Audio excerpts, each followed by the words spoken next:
Hi, it's HardReset, and today I'll show you how to fix Wi-Fi not working on iPhone 12.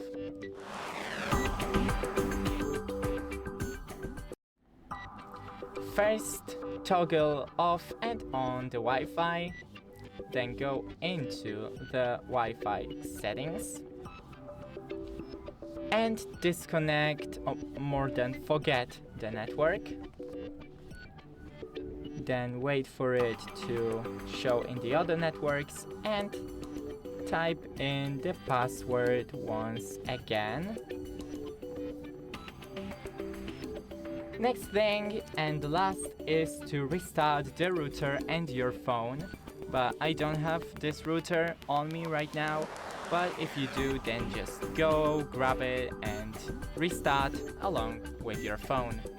That's it. Don't forget to leave a like and see you on the next one.